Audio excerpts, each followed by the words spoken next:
Today on the net, Chinese web users react to Gu Kai-lai's sentence. Online support in the UK for a paralysed man's right to die with dignity. And some wind tunnel acrobatics from a group of skydivers.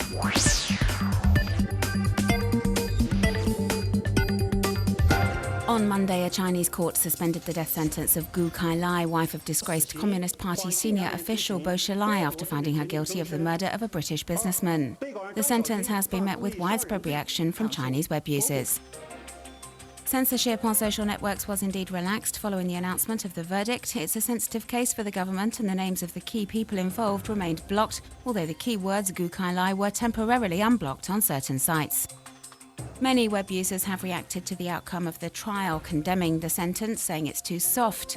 This web user says the court was too lenient for a woman found guilty of premeditated murder. That comes from the ruling Communist Party aristocracy.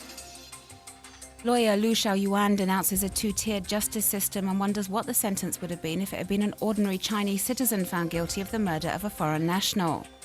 And some web users foresee Gu Kai-lai, who has escaped a death sentence, having her life imprisonment sentence reduced, adding she'll probably end up being released in a few years' time for medical reasons.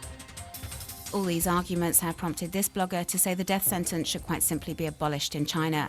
He says that convicted prisoners in China don't have equal standing as far as capital punishment's concerned, with the rich and powerful generally being let off, whilst the less fortunate end up being executed. He thinks it's high time for this injustice to end. Tony Nicholson has been suffering from locked-in syndrome following a severe stroke in 2005. Totally paralysed, the 58-year-old man's only means of communication is via blinking or a computer triggered by blinking and head movements. The situation has become increasingly unbearable for him and his family, and he had appealed to Britain's High Court to allow doctors to end his life. His plea was rejected last week, prompting widespread reaction from web users across the UK. And Nicholson himself was the first to speak out. He shared his disappointment and condemns the judges for lacking courage on his Twitter account, which he started back in June.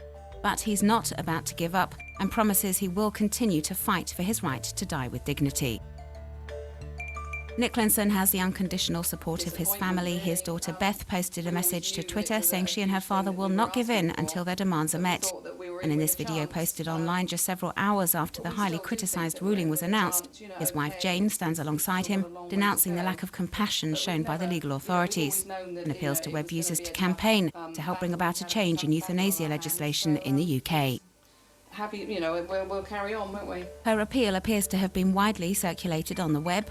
Nicholson's wife started this petition last week, demanding he be allowed to end his life without suffering, and has already gathered over 20,000 signatures.